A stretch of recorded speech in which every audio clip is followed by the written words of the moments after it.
Selamat datang pada video kali ini. Untuk video ini saya akan mencoba menunjukkan tentang alokasi air. Jadi menggunakan satu model yang disebut dengan Water Evaluations and Planning Tools, yaitu WEP, yang dikeluarkan oleh Stockholm Environment Institute. Jadi ini merupakan salah satu materi dalam analisis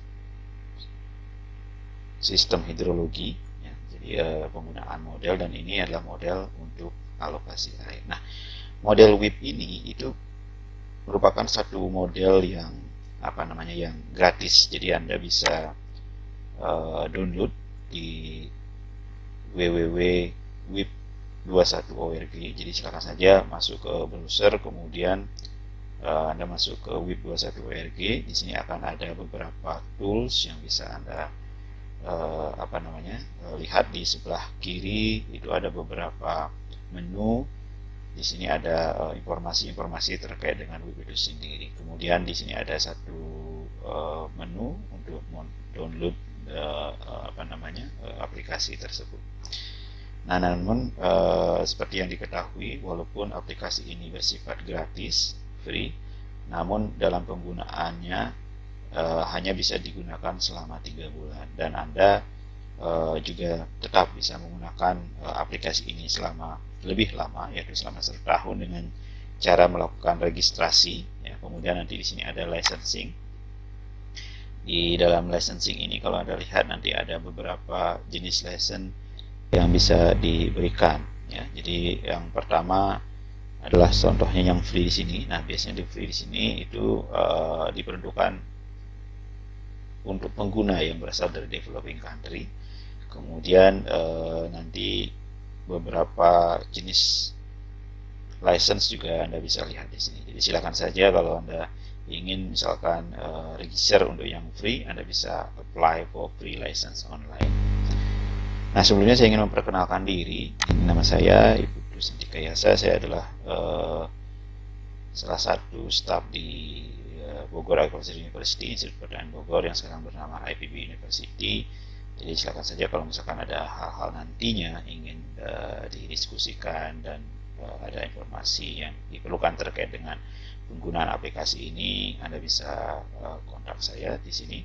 Ya, Anda bisa cari di Google Scholar, kemudian nama saya akan muncul di sana. Baik, nah nanti setelah Anda mendownload aplikasi tersebut, proses instalasi akan sangat mudah dilakukan, karena itu sama, artinya mirip, ya, dengan proses instalasi model-model lainnya, ya. Jadi nanti ada execute program, dan kemudian nanti Anda memasukkan beberapa informasi lain, dan sangat mudah. Jadi saya pikir itu tidak akan memberikan Anda kesulitan. Baik, setelah model itu terinstall, kemudian yang akan muncul untuk aplikasi dari WEP, ya. Jadi di sana akan ada menu di bagian atas, ya, menu area yang menjelaskan tentang bagaimana nanti membuat area, jadi lokasi dari model itu akan digunakan. Kemudian di sini ada menu edit, ya, kemudian view, ada beberapa view yang bisa dilihat. General ini biasanya untuk membuat informasi atau Anda men-set dari model yang Anda ingin jalankan. Jadi misalkan year and time steps ini akan untuk melakukan setting terhadap model tersebut dimulai dari tahun berapa. Nah, kemudian nanti step dari model tersebut apakah akan dilakukan dalam bulanan, gitu ya, 3 bulanan, ataukah juga mungkin 6 bulan, dan seterusnya. Unit. Nah, unit ini biasanya digunakan untuk setting unit yang digunakan, apakah menggunakan unit satuan internasional atau yang lain. Ada beberapa parameter, ya, yang bisa digunakan di sini.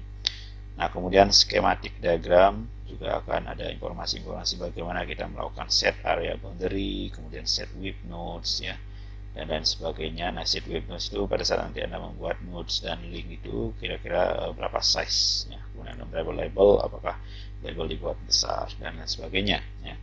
Nah, Nah, ini jangan bisa lihat, kemudian ada advance di sini karena model ini juga link dengan Mapflow. Di sini ada link dengan groundwater model, termasuk juga nanti dengan DSS model dan juga ada hal. Nah, pada saat Anda instalasi, Anda tentu akan mendapatkan informasi. Anda bisa download tutorial di kalau kembali lagi ke website tadi. Di sini ada beberapa informasi tentang user guide, tutorial, dan ini sangat-sangat lengkap.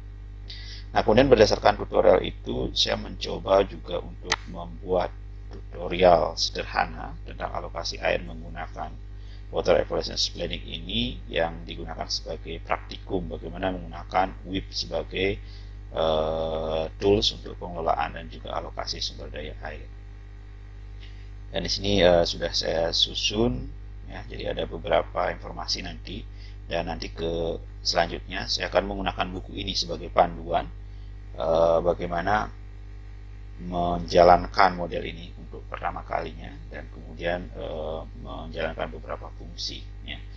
Jadi ini ada beberapa informasi, nanti Anda bisa juga mendapatkan tutorial ini di bagian bawah dari informasi. Nanti ada link yang Anda bisa klik, kemudian Anda bisa isi untuk mendapatkan tutorial ini.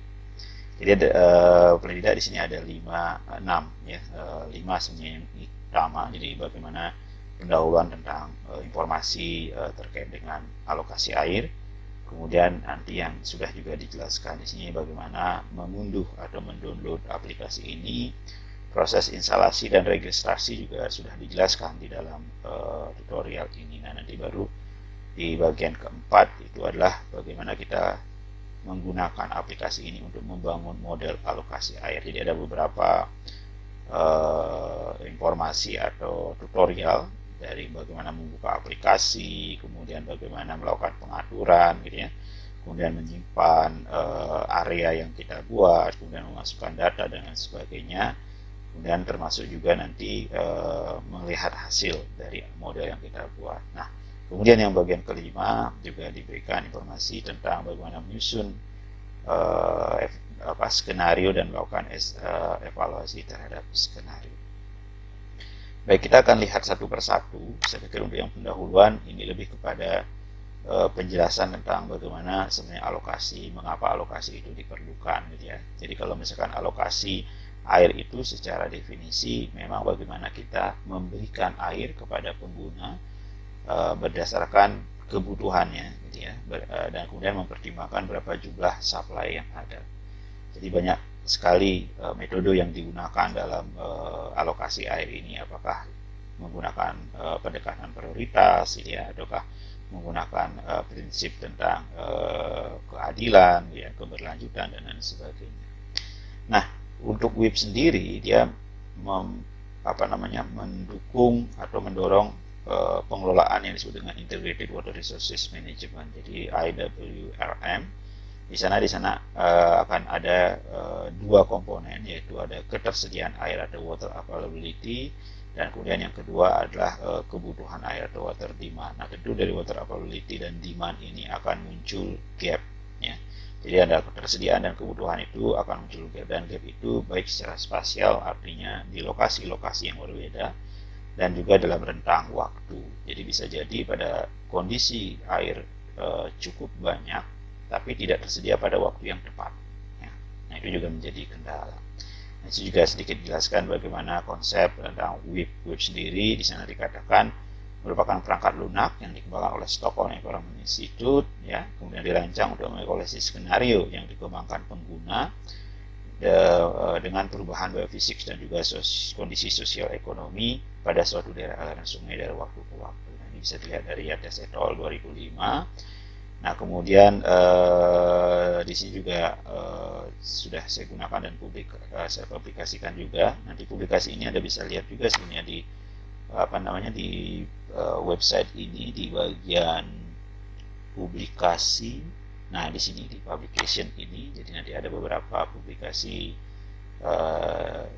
yang sudah kami gunakan, gitu ya, yang juga sudah kami submit untuk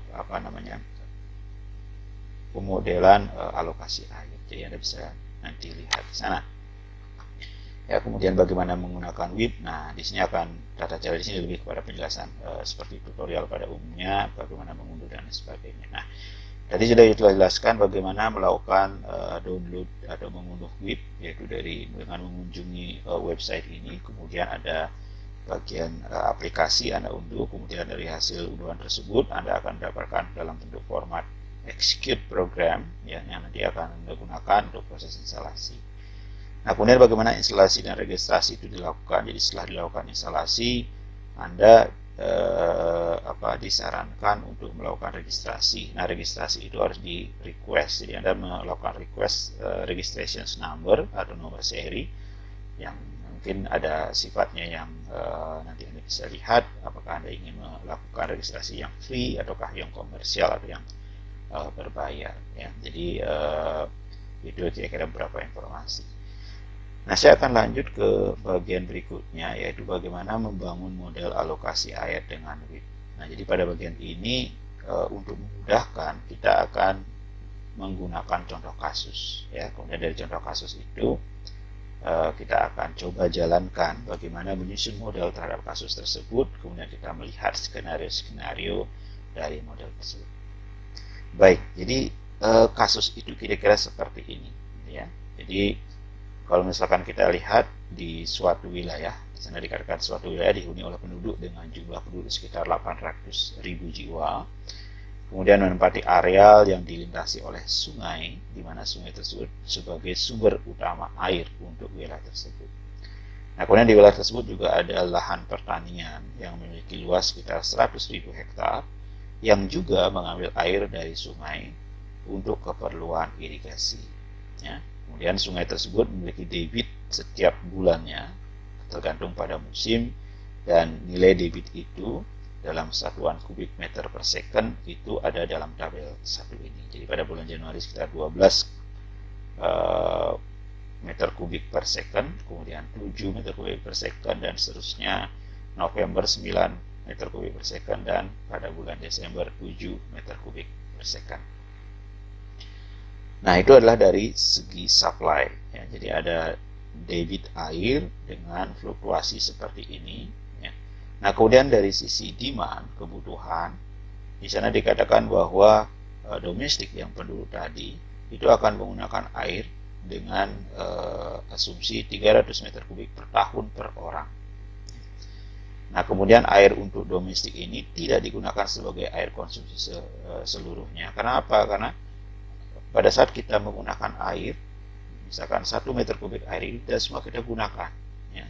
Jadi misalkan untuk kebutuhan-kebutuhan yang tidak konsumsi, nah air tersebut akan dikembalikan lagi ke sungai. Jadi tidak digunakan secara keseluruhan, tapi sebagian besar akan kembali ke aliran sungai sebagai aliran balik atau return flow ya. Penggunaan air itu sekitar 15%, jadi sekitar 85% air akan kembali sebagai return flow. Nah, kemudian untuk pertanian, ini penggunaan air sekitar 3.500 meter kubik per hektar per tahun. Ya, dengan alokasi penggunaannya berbeda tiap bulan tergantung dari kebutuhan air tanaman. Nah, di sini diberikan informasi bahwa wilayah tersebut akan menggunakan persentase air secara total dari 3.500 meter kubik per tahunnya ini. 5% akan digunakan pada bulan April, kemudian 10% digunakan pada bulan Mei dan Juni, kemudian 20% digunakan pada bulan Juli, kemudian 30% pada bulan Agustus, ya. Kemudian 20% pada bulan September, dan 0% itu pada bulan-bulan yang lain. Jadi kalau misalnya Anda lihat April 5%, kemudian Mei Juni 10%, Juli 20%, Agustus 30%, September 25%, dan sisanya adalah 0%. Jadi itu kira-kira penggunaan air untuk kebutuhan pertanian, agriculture, dan seperti halnya juga untuk domestik, tidak semua air dikonsumsi oleh tanaman ya.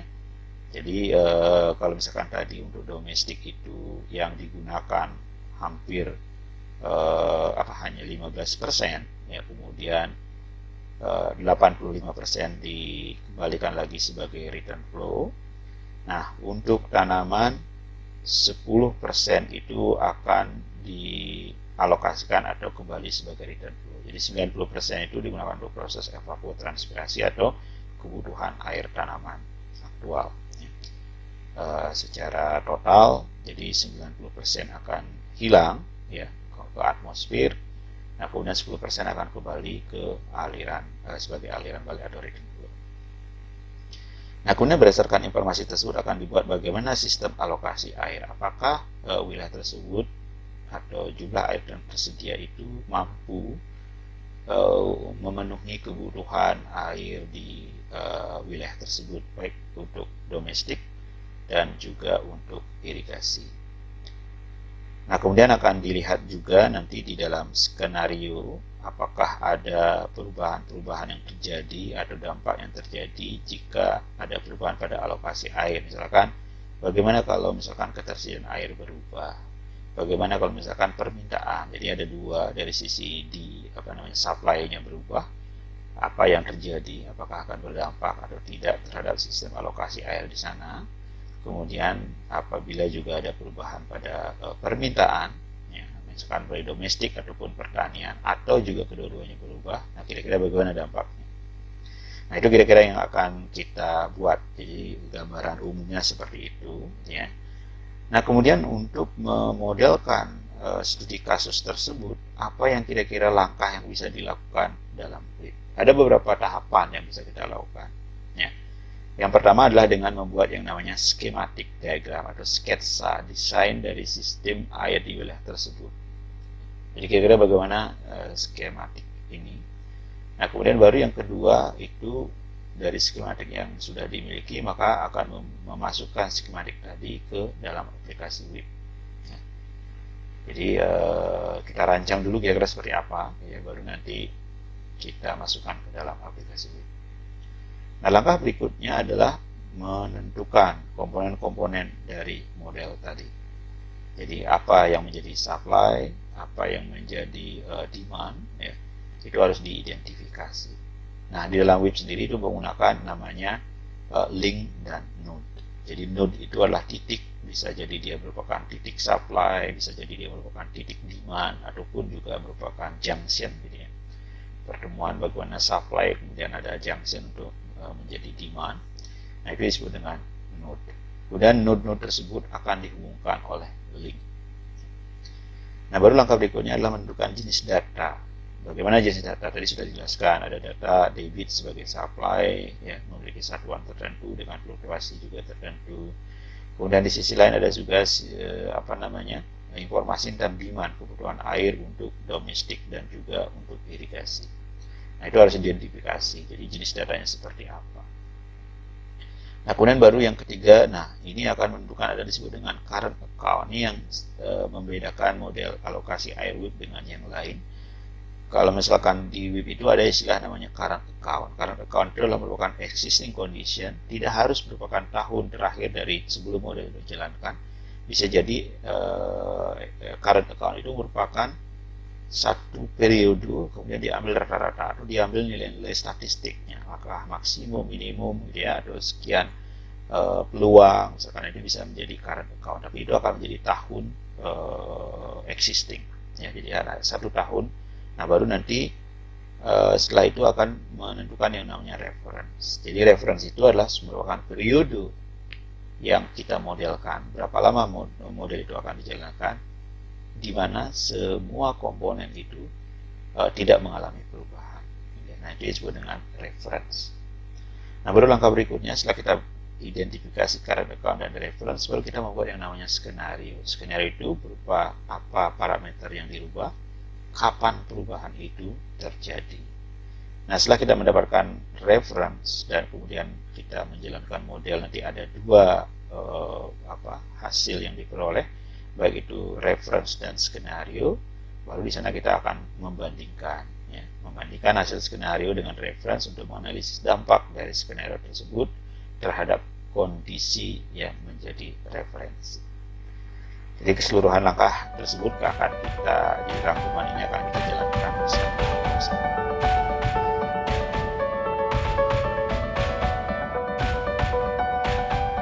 Baik, sebagai langkah awal, bagaimana Jadi seperti aplikasi umum lainnya, Anda setelah aplikasi ini diinstal, Anda bisa lakukan membuka aplikasi ini dari start menu, ya, misalkan start program WIP, maka dia akan muncul kira-kira tampilannya seperti ini. Ya. Jadi tampilan seperti ini itu akan sebagai tampilan pertama, ini ada inisial, kemudian klik OK. Nah, kemudian akan pengguna untuk mengisi inisial, dan akhirnya inilah merupakan tampilan utama yang muncul. Jadi kalau kita lihat di model, di sini akan ada namanya Weeping River Basin. Ya, jadi Weeping River Basin itu merupakan salah satu area yang bawaan dari WIP, di mana area tersebut, ya, kira-kira tampilan seperti ini sudah merupakan model yang sudah dibuat dan ini bisa digunakan sebagai sarana belajar. Ya. Nah, kalau kita kembali ke tutorial ini, nah kemudian di sini akan Anda dipersilakan untuk mencoba, ya, melihat bagaimana fungsi-fungsi yang ada. Baik. Nah, kemudian membuat model pada lokasi baru itu juga bisa dilakukan. Jadi di tampilan awal, kalau ingin membuat model, Anda bisa klik di sini misalkan untuk membuat model baru. Ya, saya akan besarkan dulu. Ini kalau misalkan di model yang lain itu membuat new model gitu ya, ada model baru. Nah, di sini disebut dengan create area. Jadi kita memodelkan areanya di mana, ya, boundary-nya seperti apa. Jadi kalau Anda ingin membuat create area, Anda klik di sini, maka akan muncul seperti ini. Anda bisa beri nama gitu ya. Kemudian nanti Anda lihat apakah merupakan hasil copy dari ini atau new initially blank, ya. Jadi Anda bisa buat blank, kemudian Anda bisa beri nama, misalkan ini namanya latihan WIP gitu ya. Kemudian ini kita set no password. Nah, di sini ada deskripsi, karena ada kemudian Anda membuat model yang cukup banyak sehingga perlu deskripsi. Ya, deskripsi yang Anda lakukan di sini Anda jelaskan sehingga Anda memudahkan nanti untuk mengidentifikasi model yang Anda buat seperti apa. Nah, setelah itu Anda klik OK, maka Anda akan mendapatkan satu area yang blank gitu ya. Nanti Anda bisa set lokasinya di mana gitu ya. Jadi Anda menentukan namanya boundary dan seterusnya. Ya. Nah, ini saya pikir ini Anda bisa nanti runut, ya, prosesnya di sini. Ya, sampai Anda menempatkan kira-kira area yang ingin Anda buat seperti apa. Nah, ini kalau Anda ingin membuat area yang baru. Nah, untuk saat ini kita akan menggunakan sampel atau tutorial yang sudah dibawa oleh aplikasi WIP. Nah, sehingga kita akan kembali lagi ke sini. Ini saya cancel dulu. Kita akan masuk ke tutorial yang disebut dengan tutorial. Area itu namanya tutorial. Ya, jadi kalau misalkan kita klik di tutorial, maka dia akan menampilkan area seperti ini. Baik, nah ini kira-kira gambaran dari kondisi yang tadi. Jadi ada satu wilayah, ya, ada satu wilayah di mana di wilayah tersebut ada sungai. Nah, kemudian nanti di dalam sungai itu ada area, ya, yang dimana area tersebut akan mengambil air dari sungai tersebut. Nah, inilah merupakan sungai sebagai sumber utama. Ya. Nah, kemudian kita lihat di sini. Jadi kita untuk membuka area tutorial kita bisa menggunakan. Jadi kalau misalkan Anda ingin membuka tutorial tadi, itu di area, kemudian di sini ada open, kemudian nanti ada beberapa. Jadi kalau Anda buat banyak model, ini di sini sudah banyak di sini. Ya, nah kalau ini contohnya ini karena baru beberapa, gitu ya. Anda bisa klik tutorial, maka akan mendapatkan seperti ini. Nah, kemudian langkah berikutnya adalah mengatur tentang setting program. Nah, itu ada di general. Ya, misalkan di sini kita setting tahun dan timestamp. Ya, jadi model ini sebagai contoh, kalau defaultnya ini akan menggunakan atau current account adalah 2000, tahun 2000 Anda bisa ganti, misalkan sekarang sudah 2020 gitu, Anda buat 2020 gitu ya.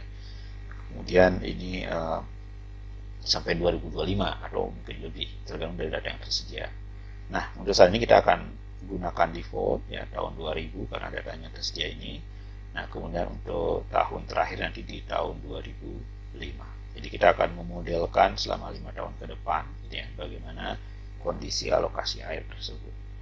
Nah, kemudian timestamp kita gunakan 12, artinya apa? Artinya masing-masing bulan akan kita modelkan. Jadi model ini berjalan dalam periode bulanan. Nah, kalau Anda ingin lebih banyak, Anda bisa juga buat misalkan setiap minggu, berarti kan 52, atau modelnya harian gitu ya, 365. Baik, jika sudah, kemudian kita klik OK close ya. Nah, kita lihat lagi di sini pengaturan tadi ini yang sudah kita lakukan. Jadi pengaturan pada general parameters ya, di sini akan di set baseline atau disebut dengan current account, itu adalah tahun 2000. Kemudian simulasi akan dilakukan selama 5 tahun, mulai tahun 2001 sampai dengan 2005. Jadi kalau Anda ikuti nanti ini akan sangat jelas. Di sini dikatakan set current account year sama dengan 2000, kemudian last year of scenario dengan 2005. Kemudian time steps per year-nya 12, kemudian time steps boundary-nya bagaimana? Nah, based on calendar month. Artinya apa? Artinya Januari kita menggunakan 31 hari, kemudian Februari 28 hari, dan seterusnya. Kemudian water year start pada Januari. Nah, mengapa ini berbeda? Karena time step boundary, kalau di sini kita lihat tadi pada general, ya, time step boundary-nya. Nah, di sini ada based on calendar atau sama, equal gitu ya.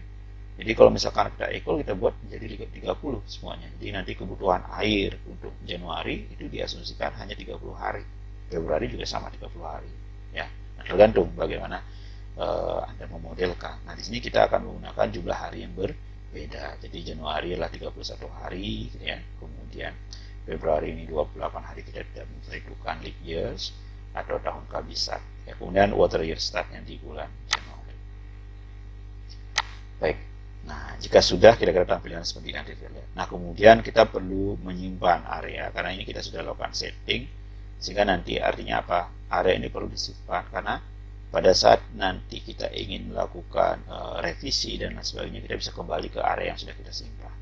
Ya, jadi untuk menyimpan itu ada zip version, sebagai contoh misalkan ini area, di sini ada zip version, misalkan saya sebut, misalkan sekarang namanya tutorial. Saya rubah menjadi 1 ya. Jadi klik OK, maka di sini akan muncul di area tadi, kalau Anda lihat adalah versionnya itu harusnya di sini muncul. Di sini ada muncul namanya tutorial 1. Pada saat shift S ya, kalau Anda shift S ya, maaf, kalau misalkan Anda shift S misalkan menjadi tutorial 1 ya, Anda shift S, all versions dalam ini, jadi ada 24 version ya, Anda bisa berubah, artinya seluruh versi itu bisa berubah menjadi tutorial 1 gitu ya. Dia akan memerlukan 5,9 MB ya. Jadi kita klik yes, maka kita akan mendapatkan satu area baru, misalkan di sini yang namanya tutorial 1 ya. Artinya apa? Artinya kalau Anda kembali nanti ke tutorial, maka Anda akan mendapatkan kondisi awal ini. Tapi tutorial itu yang akan kita rubah. Baik, itu Anda bisa lihat di sini ya.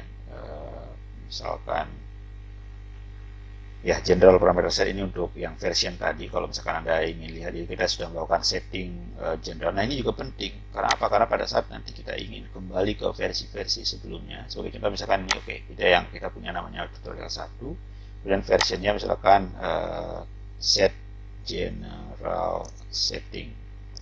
Nah, artinya kalau nanti kita mengalami masalah gitu ya, kita bisa kembali ke version ya. Jadi nanti open, kemudian nanti kita bisa lihat versionnya atau revert to version mana. Nah, di sini kira-kira version yang sudah ada. Nah, jadi yang tadi itu adalah di tutorial 1 set general setting ya. Tutorial 1 yang kita set pada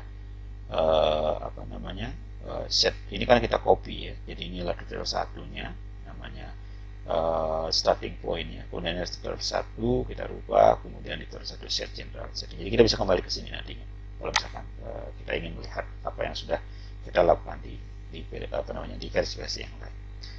Baik, berikutnya kita akan memasukkan elemen ke dalam schematic diagram. Nah, ini di sini tadi dikatakan berdasarkan informasi, kita sudah memiliki informasi tadi. Kemudian menggunakan namanya node link pendekatannya. Jadi kita akan membuat node, kemudian nanti untuk menghubungkan node itu kita menggunakan link. Nah, node-nya apa saja? Yang pertama, kita akan membuat komponen yang disebut dengan komponen sungainya, karena supply air itu ada di sungai. Jadi kita harus membuat sungai. Ya. Nah, untuk membuat sungai, jadi di sini kalau kita lihat ini ada beberapa komponen. Ya, sedangkan ini yang merupakan background. Ya, ini adalah diambil dari data format JS. Jadi kalau Anda ingin mengganti background, Anda bisa lihat di sini, ya. Jadi Anda tambahkan misalkan data nanti di sini.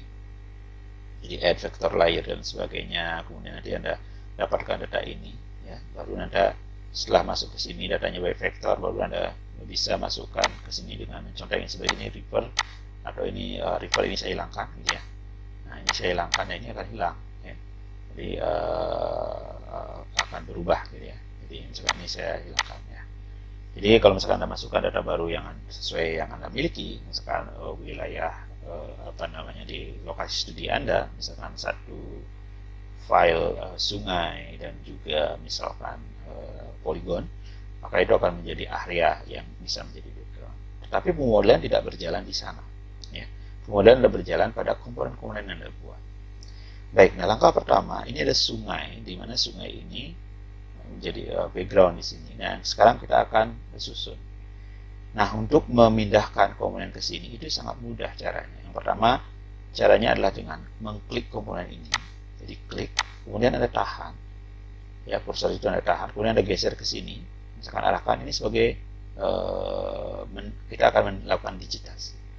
Proses digitasi harus dilakukan dari hulu ke hilir, ya, agar bisa dia menghitung bagaimana arah aliran.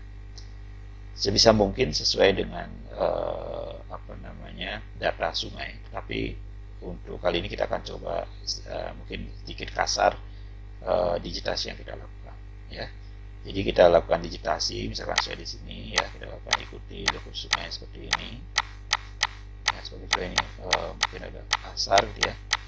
Nah kita terus ikuti sampai di daerah hilir, gitu ya. Nah kemudian untuk mengakhiri kita klik dua kali, misalkan di sini saya akhiri, klik dua kali. Nah kita beri nama misalkan sungai, ya, kita klik finish, maka kita akan mendapatkan file sungai, ya. Ini yang kita sudah dapat. Jadi di sini sudah jelaskan sungai harus digitasi dari hulu ke hilir, klik dua kali, ya, untuk mengakhiri digitasi, klik dua kali untuk mengakhiri, ya. Nanti akan dapatkan misalkan di sini namanya main river, gitu ya, kemudian klik finish main river, maka Anda sudah mendapatkan data sungai. Nah kemudian data sungai tersebut, ya, ini adalah sungai baru, sungainya saja, belum ada aliran sungainya. Nah untuk mengisi aliran sungai maka kita perlu memasukkan data, ya. Jadi di sini ada bagaimana memasukkan data sungai. Jadi setelah berhasil memasukkan elemen sungai, proses selanjutnya adalah melakukan data sungai. Nah untuk memasukkan data sungai ada dua pendekatan. Pertama adalah melakukan memasukkan data dari elemen data di menu skematik. Kemudian atau yang kedua adalah melakukan dari data view. Nah, jadi di sini kalau Anda lihat di sini ada 5 komponen. Ini yang merupakan komponen utama. Ada data skematik, kemudian data, result, scenario explorer, dan notes. Nah untuk memasukkan data ke sini itu ada dua metode, ada dua cara yang bisa digunakan. Pertama dari skematik ini. Jadi kalau misalkan kita masuk ke skematik, berarti kita akan lakukan ke komponen. Kita klik komponennya, klik kanan, ya, misalkan ini sungai, kemudian edit data. Ya, di sini akan ada beberapa komponen data yang kita bisa isi, head flow, BOD concentration, water quality, dan sebagainya. Apakah ada evaporation, ya, ada river flooding, threshold, dan seterusnya. Ini bisa informasi yang Anda bisa masukkan di sini. Ya. Atau cara kedua itu adalah dengan masuk ke komponen data. Jadi kalau Anda masuk ke komponen data, Anda harus cari di mana sungai itu berada. Supply and resources. Ya, di sini akan ada river, kemudian Anda klik river, kemudian di sini akan ada sungai. Nah, di dalam sungai itu akan ada head flow. Nah, ini bisa masukkan di sini datanya di di komponen tadi. Ya. Nah, kita akan coba cara yang pertama. Nanti untuk berikutnya kita bisa coba cara kedua. Nah, untuk cara pertama kita klik komponen sungai. Ya, kemudian kita pilih edit data, kemudian kita akan isi data head flow. Nah, ini kira-kira tampilan data head flow. Di sini ada komponen datanya. Ya, kemudian di sini ada nama sungainya. Tadi kita sebut namanya sungai. Kemudian value-nya dari berapa? Ya, karena tadi kita akan mengisi data di current account, maka kita di sini harus set di current account. Ini adalah current account data di tahun 2000. Nah, kembali ke data tadi, kalau kita lihat di awal, fluktuasi data untuk sungai kira-kira seperti ini. Ya. Jadi debit sungai dalam satuan kubik meter per second. Nah, di sini kita harus set juga satuannya kubik meter per second. Jadi kita sudah set di awal. Ya. Pada saat kita lakukan unit, maka sungai itu river satuannya lah kubik meter per second. Nanti kalau misalkan yang lain kita bisa set yang lain. Baik, jadi kita lihat di sini, kembali lagi di sini, head flow. Nah, datanya kita isi di sini. Ya, kita lihat data tersebut adalah dalam bentuk tabel dari Januari sampai dengan Desember. Maka kita bisa dipilih di sini adalah ada beberapa pilihan metode pengisian data. Apakah dengan expression builder, jadi kita membuat suatu ekspresi, suatu persamaan terhadap komponen-komponen lain. Misalkan kita punya data curah hujan dan kita punya informasi dari data curah hujan itu ke debit, ya, maka kita bisa gunakan expression builder. Atau misalkan monthly time series, seperti contoh yang ini kita akan menggunakan monthly time series karena datanya adalah dalam bulanan, ya, bisa juga tahunan dan seterusnya. Atau kita langsung baca, jadi data tersebut disimpan dalam file, baik itu teks, biasanya teks dan CSV yang bisa dibaca. Nanti kita bisa read from file, ya. Atau kita lookup function. Nah, ini ada beberapa metode, mungkin Anda nanti bisa explore, ya. Nah, untuk contoh tadi kita akan gunakan monthly time series widget. Di sini akan ada data dari Januari sampai dengan Desember. Nah, kita bisa lihat di sini bulan Januari itu adalah 12, gitu ya. Kemudian Februari 7, ya. Kemudian kita bisa lihat juga di Maret, April 11, 17 dan 80, 11, kemudian 17, 80, ya. Itu ya, 11, 17, 80, 136, 45, 136, ya, kemudian 45, kemudian seterusnya 32, 38, 32, 38, kemudian baru berikutnya 18, 18, 9 dan 7. Nah, ini kira-kira pola debit sungai di di wilayah tersebut. Nah, setelah ini dibuat, ya, jadi kemudian di bulan Juli 45, ya. Nah, setelah ini dibuat, kemudian kita klik finish, maka kita akan mendapatkan grafik. Ya, akan muncul di sini chartnya seperti apa Januari tahun 2020 sampai dengan Desember tahun 2020. Selain itu juga ada misalkan table. Ya, table ini akan menjelaskan data tadi yang kita masukkan. Nanti kalau misalkan Anda ingin membuat notes, data tersebut ada elaboration dan sebagainya, ini juga bisa Anda informasikan, ya, di sini. Nah, itu adalah yang pertama, bagaimana mengisi data. Jadi sekarang kalau kembali ke skematik, sungai ini sudah ada airnya. Ya, jadi sungai ini sudah mengisi air, jadi head flow. Jadi di sini sudah ada mengalir sungai. Baik. Nah, kemudian kita akan masuk ke langkah berikutnya. Tadi di bagian pengisian data, ini sudah kita ikuti. Jadi memasukkan komponen sungai, jadi memasukkan data sungai, ya. Cara kedua tadi sudah. Nah, kemudian pada langkah selanjutnya kita akan membuat skematik untuk pengguna. Jadi kita sudah buat skematik bagaimana untuk supply atau penyedia, berapa ketersediaan air. Nah, kemudian yang kedua itu adalah untuk pengguna. Nah, pengguna di sini tadi ada dua. Yang pertama adalah domestik yang jumlahnya sekitar 800.000 jiwa, ya, dengan tadi informasi berapa jumlah penggunaan air per bulan per orang, per hari per orang. Jadi kita lihat kemudian berapa konsumsi, berapa return flow dan sebagainya, itu informasi itu diperlukan. Nah, untuk membuat skematik ini kita menggunakan elemen yang namanya demand side. Jadi kita lihat di sana di model itu ada namanya elemen demand side. Ya, seperti ini. Jadi kalau misalkan kita lihat kembali ke sini, di sini elemen-elemen yang ada. Jadi untuk membuat misalkan sekarang kira-kira lokasinya di sini, ya, pemukiman tersebut lokasinya di sini. Nah, di sini ada beberapa komponen, diversion reservoir, groundwater, ya, air supply. Kemudian di sini ada demand side. Jadi demand side ini akan kita gunakan. Jadi caranya adalah klik demand side, kemudian kita drag, kita geser ke sini. Misalkan lokasi ini, lokasi tidak akan mempengaruhi perhitungan, jadi kita bisa letakkan di mana saja. Saya sebagai contoh saya letakkan di sini. Oke, namanya sekarang adalah kota, ya, city. atau kota. Nah, kemudian di sini demand priority ini satu, artinya apakah dia merupakan prioritas nantinya. Kemudian apakah aktif pada current account? Iya, karena ini sudah ada existing gitu ya. Jadi nanti pada saat current account dia juga dihitung. Kecuali nanti ada pemukiman baru. Jadi ada misalkan current account-nya tahun 2000, pemukiman itu baru muncul 2004 atau 2005, maka dia tidak aktif di current account. Dia akan muncul di tahun berapa baru kita masukkan data ya.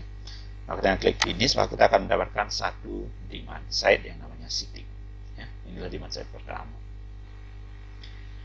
Nah, kemudian langkah berikutnya adalah memasukkan, jadi kalau di sini, ya, langkah berikutnya adalah memasukkan data. Jadi kemudian untuk memasukkan data pada elemen big city, jadi big city, jadi namanya big city kalau kita namakan city sama ya. Nah, ini kita memasukkan data informasi yang namanya annual activity level. Jadi kita akan masukkan datanya di sini. Di city ini ada berapa? Kita klik kanan, atau kita bisa masuk dari data ini gitu ya. Kemudian di sini nanti ada demand side city tadi. Nah, di sini akan ada beberapa komponen ya, annual activity level, annual water use rate, monthly variation, dan consumption. Nah, kota tadi itu terdiri dari sekitar 800.000 jiwa. Berarti kita harus hitung ya annual activity levelnya, jadi tahunannya totalnya itu berapa orang. Nah, untuk annual activity level itu karena dia akan menderive dari demand. Jadi kalau misalnya kita memiliki berapa water use per orang, berapa jumlah hari dalam bulan, berapa jumlah orang, maka kita bisa mendapatkan jumlah kebutuhan air per tahun. Ya. Nah, tentu annual activity level ini tergantung ya. Kalau misalkan untuk penduduk tadi, maka kita unitnya itu harus kita sesuaikan. Nah, sini penduduknya unitnya ada bermacam-macam ya. Apakah dia household gitu, kalau misalkan nanti datanya adalah household. Nah, sini dalam satuan jiwa berarti dalam people. Jadi kita berikan satuannya people. Ya. Capital ya. Jadi ini sekitar 800.000 ya. Jadi kalau bisa kita lihat di data ini jumlah penduduknya. Nah, ini activity level kita set, kemudian kita beri nilai 800.000. Nah, kemudian langkah berikutnya adalah annual water use rate ya. Annual water use rate itu adalah dalam satuan meter kubik per orang.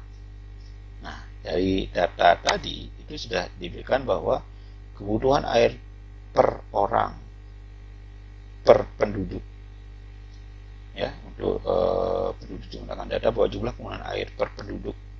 Nah, ini mungkin ada kesalahan. Jadi di sini jumlah kebutuhan air. Nah, jumlah kebutuhan air itu 300 meter kubik per tahun. Ya, 300 meter kubik per tahun per orang. Jadi di sini annual water use rate-nya itu adalah 300 meter kubik per tahun annual ya, per tahun per orang, 300 meter kubik per tahun per orang. Nah, kemudian variation monthly-nya di sini dikatakan monthly share of annual demand, artinya kalau misalkan 300.000 meter kubik per tahun, nah kira-kira bulan Januari itu berapa? Apakah itu ada pendekatan yang digunakan, ataukah di sini kalau misalkan blank, jadi monthly shares of annual demand if proportional number day in month, leave blank. Jadi kalau misalkan proporsinya tergantung jumlah hari, if proportional to number of days in month, jadi kalau misalkan proporsinya itu sama dengan jumlah hari dalam satu bulan, maka kita bisa buat dia menjadi kosong. Kita kosongkan saja ya. Jadi dia akan secara otomatis ya bentuk proporsinya seperti ini. Jadi dia ini mungkin numbernya kurang ya, jadi kita bisa tambahkan seperti ini ya numbernya. Jadi bentuk challenge seperti ini tergantung dari jumlah bulan. Nah, ini proporsi dalam satuan persen share. Nah, kemudian consumption-nya di sini dikatakan dari consumption-nya 300.000, persentase penggunaan hanya 15%. Ya, jadi kalau misalkan konsumsinya hanya 15%, sedangkan 85% itu kembali sebagai return flow. Jadi seperti yang dijelaskan pada bagian di atas bahwa aliran balik dari penggunaan air domestik itu ada yang ke sungai. Nah, informasi bahwa hanya 15% akan dikonsumsi dari keseluruhan air yang dialokasikan, sedangkan sisanya itu akan kembali sebagai aliran balik atau return flow ke sungai. Nah, sehingga untuk consumption kita berikan data di sini adalah 15%. Baik, jadi kita sekarang sudah punya data annual activity level 800.000 orang, annual water use rate-nya 300 meter kubik per orang ya, per tahun, kemudian variasinya mengikuti jumlah hari dalam satu bulan ya, kalau 31, kemudian 28, 30 itu artinya jumlah konsumsinya itu berbeda-beda per bulanan ya. Nah, kemudian dari total air yang dialokasikan itu hanya 15% yang dikonsumsi, sedangkan nanti return flow itu inflow dikalikan dengan 1 dikurangi dengan consumption. Baik, itu adalah merupakan demand side yang pertama. Kita akan lanjutkan ya. Jadi dikatakan di awal bahwa wilayah tersebut ada dua aktivitas atau dua demand side. Yang pertama adalah merupakan kota, jadi big city atau kita sebut dari city. Kemudian yang kedua adalah agriculture area. Nah, daerah agriculture juga ada di wilayah tersebut dan mengambil air irigasi juga dari sungai. Kemudian prioritinya juga sama, satu, jadi artinya tidak ada perubahan priority antara demand side untuk agriculture dan juga untuk domestik. Baik, nah nanti kita akan lihat bagaimana kalau misalkan prioritinya kita rubah. Nah ini sesuai dengan kebijakan. Ya. Kalau misalkan kebijakan yang digunakan bahwa air yang tersedia itu diprioritaskan awal untuk domestik dulu ya. Domestik, jadi domestik harus dipenuhi 100%, baru berikutnya sisanya untuk kebutuhan yang lain. Kalau misalkan agriculture yang pertama prioritasnya lebih tinggi atau lebih rendah nilainya, maka dia akan mencoba memenuhi demand untuk si agriculture, baru akan digunakan untuk demand berikutnya. Jadi silakan demandnya prioritas 1 artinya penggunaan air untuk domestik dan pertanian memiliki prioritas yang sama. Ya, dia juga ada activity current account. Nah, kemudian langkah berikutnya kita harus membuat demand side. Ya, kita kembali ke skematik di sini. Nah, kemudian demand side sebelum lanjut ke sana, berarti kita harus membuat bagaimana air dari sungai itu agar bisa masuk ke ke kota tadi. Maka kita membuat yang namanya transmission link. Ya, jadi transmission link ini adalah kita gunakan untuk mentransmisikan air dari sungai. Caranya adalah klik transmission link, bahwa di mana air itu diambil, sebagai contoh di sini. Kemudian arahkan ke demand side, klik 2 kali. Nah, maka demand side ya, maka klik OK. Mungkin belum pas ya. Kita ulangi transmission link di sini, kemudian di sini. Oke, ya. Supply preference 1 finish, maka akan ada air yang mengalir dari sungai tersebut ke kota. Sedangkan tadi ada return flow. Nah, di sini ada return flow. Kita klik return flow, kita buat dari kota ke sungai lagi. Ya, jadi ada air yang mengalir ke sini. Yang tadi ada debit, nanti akan diambil sesuai dengan kebutuhan. Kemudian setelah digunakan konsumsi sekitar 15%, sisanya akan kembali lagi ke sungai. Baik, kemudian berikutnya kita akan membuat demand side yang kedua di sini. Jadi caranya sama, klik dan drag sini. Ya, kita namakan misalkan agriculture, ya, daerah pertanian, active current account, demand priority-nya 1, ya. Kita klik finish. Ya, jadi kalau di sini kita juga buat active current account, ya. Nah, kemudian ini adalah informasi tambahan. Ya, jadi bahwa wilayah tersebut arealnya adalah 100.000 hektar. Jadi kita lihat annual. Jadi kalau ingin buat data, kita bisa klik kanan seperti tadi, klik kanan, kemudian kita buat dari annual activity level. Nah, jadi annual activity level ini adalah karena dia bentuk luas area, maka kita cari satuan dalam bentuk area. Nah, area kemudian dalam satuan hektar. Ya, klik OK. Di sini tadi dikatakan luasannya adalah 100.000 hektar. Nah, kemudian kita lihat lagi di sini penggunaan airnya itu 3.500 meter kubik per hektar per tahun. Inilah 3.500 meter kubik per hektar per tahun annual. Ya. Kemudian monthly variation-nya itu tidak sama dengan konsumsi tadi karena masing-masing bulan memiliki proporsi yang berbeda-beda. Nah, untuk mengisi ini sama caranya dengan pada saat tadi kita mengisi data debit. Jadi kita menggunakan namanya monthly time series feature.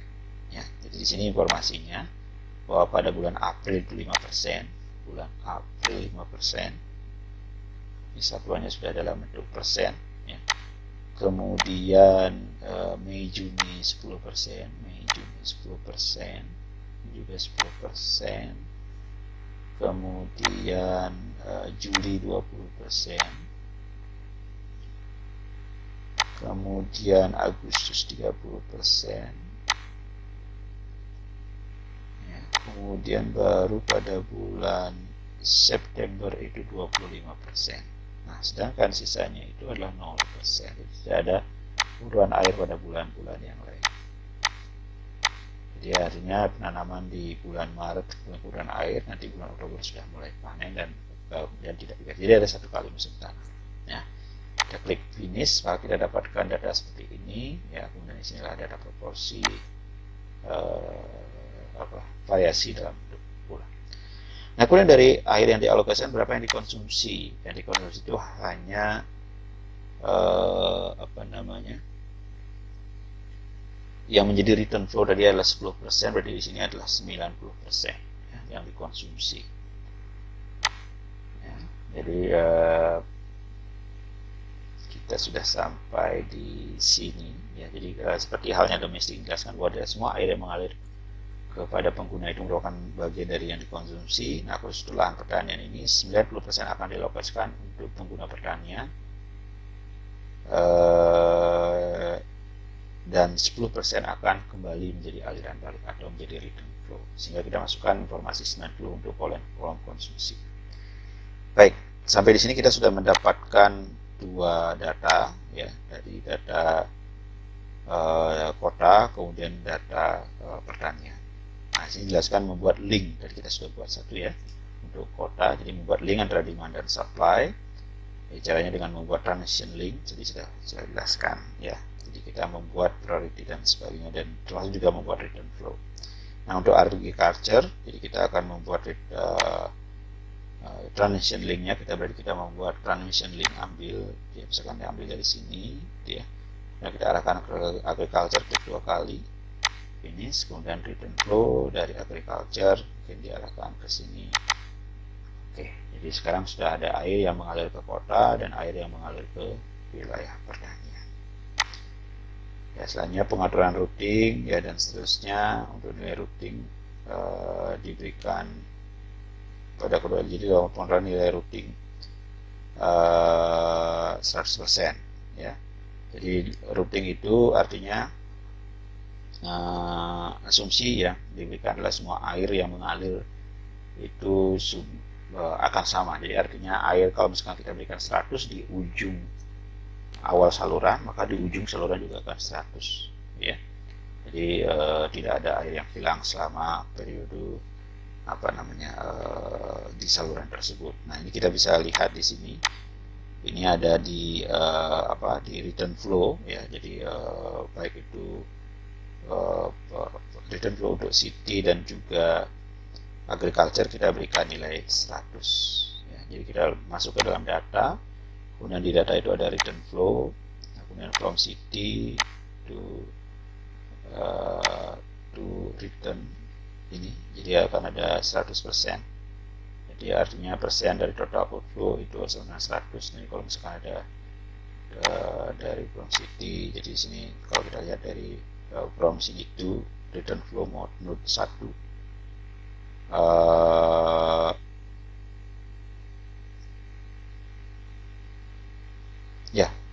return flow 1, atau kalau di sini kita buat tadi to city return ya, to city return. Jadi ini adalah nilainya 100, Kemudian yang agriculture juga sama, tuh agriculture return itu nilainya juga 100 ya. Nah ini berarti kita sudah memasukkan semua data informasi dari alokasi wilayah ini. Jadi ada air sungai dengan debit sekian, kemudian dia memiliki jumlah penduduk ya, kemudian dia memiliki berbagai aktivitas, berapa kebutuhan air, demikian juga agriculture dan sebagainya. Kemudian di mana dia mengambil air gitu ya, kemudian bagaimana pola pengambilan air, apakah semua dikonsumsi atau tidak, kita semua berikan informasi. Nah, kemudian kita akan lihat kalau misalnya kondisi seperti ini, kira-kira bagaimana alokasi air ya yang dijalankan oleh prioritas juga sudah kita buat sama semua. Nah, sini dijelaskan langkah berikutnya itu adalah menjalankan model. Ya, model dapat dijalankan setelah skematik, data dan informasi itu sudah dimasukkan. Nah, untuk menjalankan model itu caranya cukup sederhana. Jadi kita sudah buat skematik, kita sudah masukkan data, tinggal klik di result, maka dia akan secara otomatis menjalankan model. Ya, result update ya, karena mungkin ada hasil yang sudah kemudian kita lakukan perubahan, gitu ya, maka kita klik yes, maka dia akan running model. Baik, nah ini kira-kira hasilnya, jadi langsung mendapatkan hasil. Nah, kita bisa lihat kalau kita ingin agar hasilnya mirip seperti di tutorial. Untuk hasil model bisa kita cari, yang pertama adalah demand ya, untuk water demand. Nah, ini kira-kira di water demand. Kita lihat di demand, kemudian di water demand. Nah, kemudian di sini kita set misalkan million kubik ya, kemudian pada reference gitu ya. Kemudian ini kalau kita lihat masing-masing bulan ya. Jadi untuk agriculture, kemudian untuk yang kota seperti ini. Jadi city. Nah, ini belum bisa melihat hasil, bisa membandingkan gitu ya. Bisa kita buat misalkan annual demand ya, annual demand pada misalkan current account. Jadi kita lihat skenario-nya, misalkan ini masih di reference ya, di tahun 2000. Kalau kita lihat water demand untuk tahun 2000 untuk reference skenario, misalkan untuk reference skenario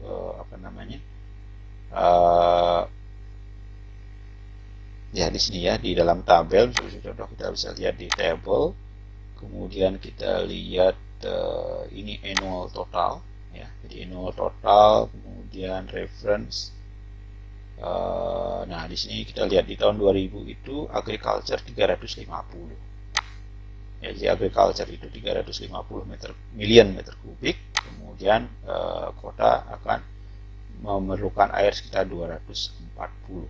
Jadi kalau kita lihat ini jumlahnya sama. Karena apa? Karena ini adalah reference. Belum ada perubahan selama periode ini. Kota juga sama ya. Jadi kota memerlukan air yang lebih sedikit daripada agriculture. Tapi secara total lah sekian. Ya, itu bisa kita lihat. Jadi artinya terpenuhi ya. Kemudian kita lihat artinya jumlah air yang teralokasikan. Nah, kemudian kita lihat di sini. Yang kedua, hasil lainnya, apakah semua demand itu mampu dipenuhi. Nah, kita bisa lihat dari, misalkan kita lihat namanya coverage. Jadi water demand. Ya, kemudian kita lihat demand, ada di sini istilahnya coverage. Jadi kita lihat di sini, bisa kita lihat hasil bentuk tabel bentuk bar. Nah, kita lihat misalkan demand side-nya pertama adalah city. Ya, kalau city kita lihat di sini, ternyata ada bulan-bulan tertentu yang tidak bisa memenuhi 100%. Kita bisa perhatikan di sini, misalkan di monthly average, ya, monthly average artinya untuk selama 5 tahun, pada bulan Januari mungkin bisa dipenuhi 100% dari air yang tersedia tadi, tapi Februari hanya 92%. Kemudian di bulan Agustus ini, ini demand side kota itu hanya bisa terpenuhi hanya 68% dari total kebutuhan dengan air yang tersedia. September 92%, Desember 92%. Bagaimana dengan agriculture?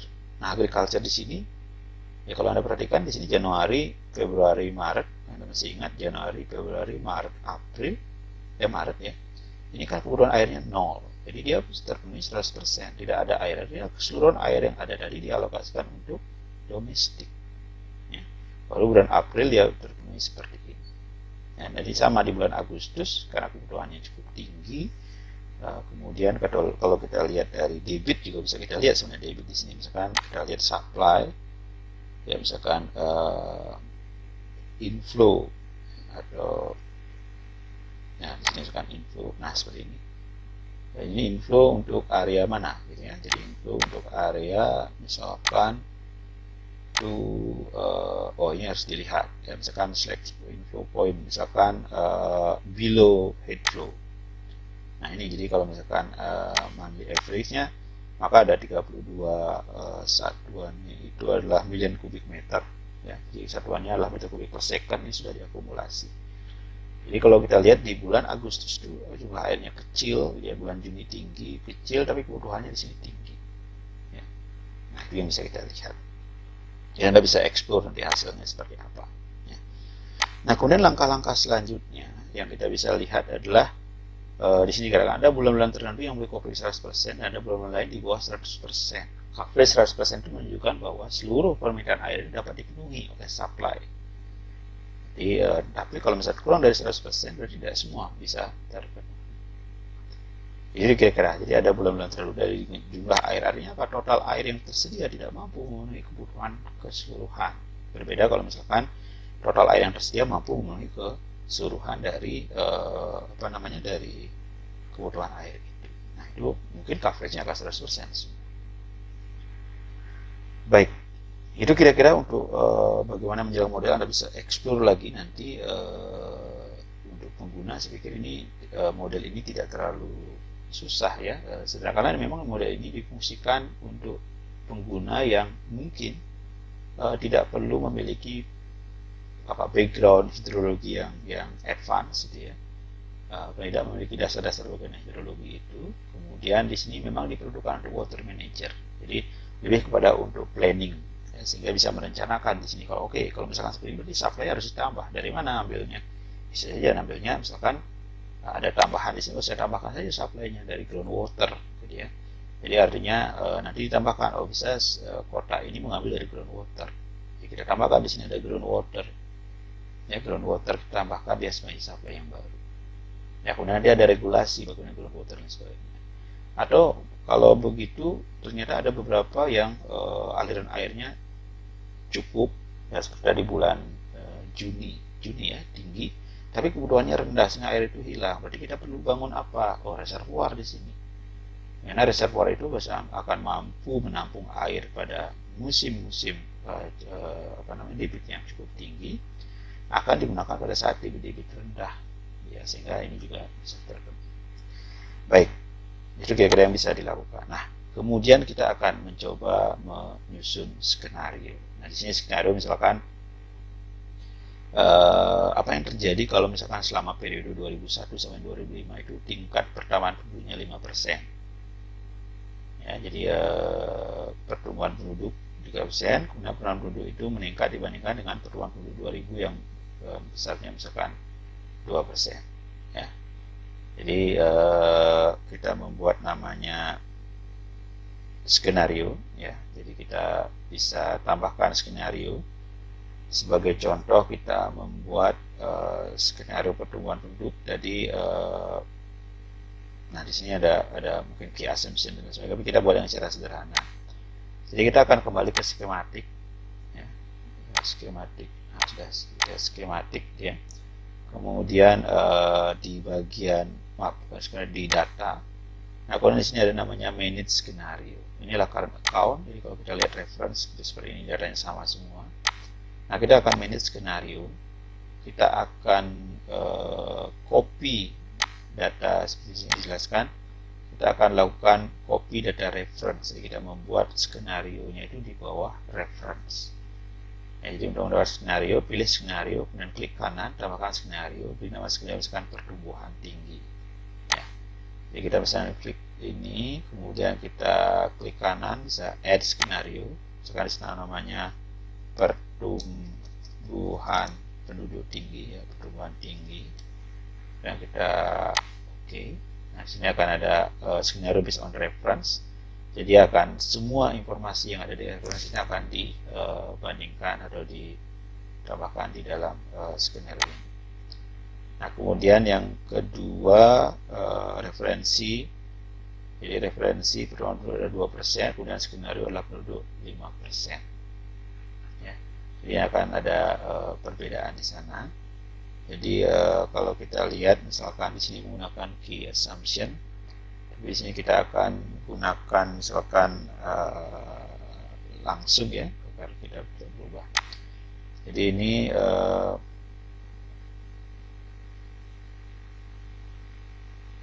apa namanya, jumlah skenario yang akan kita gunakan. Suatu skenario pertumbuhan tinggi. Oke. Nah, ini skenario pertumbuhan tinggi, artinya datanya sama. Nah, yang kita rubah adalah di pertumbuhan penduduk. Jadi city tadi ini skenario ya, annual activity level, tapi kita tambahkan di sini apa namanya, penduduk ya. Jadi penduduk tabel ini kan tahun dan seterusnya. Nah, di sini kita kalikan. Jadi jumlah penduduk itu kita buat dalam expression builder. Ya, ini growth di dalam. Jadi kita buat fungsinya namanya growth. Nah, kita lihat di sini. Jadi kita akan menggunakan growth dari pertumbuhan penduduk dibagi 100. Nah, kalau kita gunakan di sini adalah growth 2%. Ya, jadi kita maaf 5%. Berarti kita gunakan growth 5%. Ya, nah, kita klik menggunakan function. Oke, kita klik finish. Maka kita akan mendapatkan jumlah penduduk yang meningkat ya, dari peningkatan yang sejumlah 5%. Jadi kita lihat chart. Nah, seperti ini kira-kira ya. Jadi pertumbuhan penduduk terus meningkat. Nah, sedangkan untuk reference, kalau kita lihat pertumbuhan penduduknya tidak meningkat.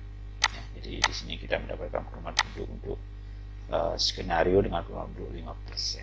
Nah, kemudian kalau kita lihat hasilnya, di sini dikatakan kalau misalnya setelah kita masukkan ini, kemudian kita jalankan skenario, kemudian apa yang terjadi dengan pertumbuhan penduduk 15? Kalau tadi kan penduduknya sama, ya, dari 2001 sampai 2005 di dalam reference itu sama penduduknya 800.000. Sekarang di sini dengan pertumbuhan penduduk 5%. Kemudian kita jalankan skenario, kita masukkan result, dan kita klik yes. Maka kita akan mendapatkan hasil. Ya, misalkan sebagai contoh, kita bandingkan antar skenario. Jadi antara pertumbuhan tinggi dan reference. Misalkan kita lihat di water demand. Nah, water demand, kemudian monthly average untuk kota. Ya, jadi ini akan kalau kita lihat mungkin jangan monthly average ya. Kita lihat seperti ini, kemudian annual total. Nah, ini kita sebagai contoh kita bisa lihat perbedaan kebutuhan air. Ya. Jadi di tahun 2000 sama karena jumlah penduduk masih sama, tapi kalau dengan pertumbuhan itu jumlah kebutuhan air seperti ini, water demand ini sama. Nah, kita juga bisa bandingkan misalkan coverage. Bagaimana coverage-nya? Ya, jadi misalkan ini water demand, kemudian lihat coverage-nya. Kemudian kita bisa lihat monthly average gitu ya. Jadi mungkin tidak terlalu kelihatan ya. Jadi kalau misalnya kita lihat di sini secara rataan untuk yang pertumbuhan untuk reference ya, itu di bulan Agustus September masih memenuhi, tapi di bulan lain terpenuhi 100% ya. Jadi ini mungkin mudahnya bisa lihat tabel. Nah, dengan adanya pertumbuhan tinggi tadi di bulan Agustus 67% yang akan terpenuhi. Jadi hanya menurun 1% ya dibandingkan dengan reference di mana tidak ada pertumbuhan penduduk. Ya. Oh maaf, ini di agriculture. Kalau misalkan city, nah ini diperkirakan city hampir sama ya. Jadi city di sini, nah di sini di bulan Februari yang awalnya 92% terpenuhi, sekarang hanya 82% yang untuk Dimension City. Nah, jadi kalau Anda perhatikan di sini, alokasi air ini selalu berusaha untuk WIP ini, dia akan berusaha untuk meminimalkan gap antara demand dan supply dan air yang diberikan. Jadi kalau Anda perhatikan di sini, secara total ya, coverage-nya ini sekitar 67% untuk untuk city. Nah, agriculture juga sama ya, diusahakan memenuhi. Jadi ada prinsip keadilan di sana. Nah, kemudian di portal lain misalkan coverage atau supply deliver gitu ya. Nah, ini juga akan ada jadi supply deliver karena kebutuhan airnya melebihi atau lebih tinggi dari reference, maka yang di deliver juga akan lebih tinggi di bulan September untuk agriculture. Ya, kalau misalkan untuk city juga sama. Ya. Perumahan tinggi akan di deliver lebih tinggi. Nah, dari sini kita bisa melihat bagaimana alokasi. Dan itu sangat mudah dilakukan. Sangat mudah dilakukan dengan aplikasi. Baik, itu kira-kira yang bisa disampaikan untuk alokasi WIP. Bagaimana menggunakan tadi ada beberapa gambaran. Nah, ini bisa Anda simpan, gitu ya. Anda save. Tadi kita sudah memiliki model, ya. Dari kemudian memiliki versi dan sebagainya. Bagaimana menggunakan WIP, bagaimana memasukkan data. Nah, ini mungkin akan berkembang. Tidak hanya dua, ada sekian banyak demand side dan sebagainya. Kemudian ada supply tidak hanya satu, kemudian ada groundwater, ada mata air dan sebagainya. Kemudian di groundwater belum lagi ditambahkan water quality. Nanti baru ada perhitungan-perhitungan seperti tadi ada financial dan lain sebagainya. Jadi kalau Anda lihat di data di sini, ini ada water quality, ada financial, ada priority, dan juga ada hal lain yang mungkin akan menjadi tambahan ya di advance ini. Bagaimana menghitung city itu apakah monthly ataupun juga Anda bisa memasukkan informasi-informasi lain ya. Jadi yang penting adalah Anda memahami bagaimana menggunakan model ini secara sederhana yang pertama, dan nanti Anda bisa gunakan untuk sesuai dengan kebutuhan. Baik, itu yang bisa disampaikan, mudah-mudahan bisa membantu. Jika ada pertanyaan Anda bisa klik ya informasi selanjutnya di di sini. Jadi Anda bisa masukkan nanti bisa kotak saya di sini dari email saya dan sebagainya ya. Kemudian di informasi tambahan sedikit sudah banyak di sini ya. Jadi kami juga sudah mempublish beberapa paper. Pertama itu saya publish tahun 2014 yang dirumuskan. Kita lihat di sini.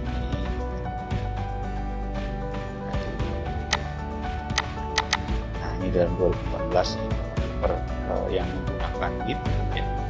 Kemudian berikutnya tahun 2014 juga di tahun yang sama, jadi di tahun yang sama dua paper ya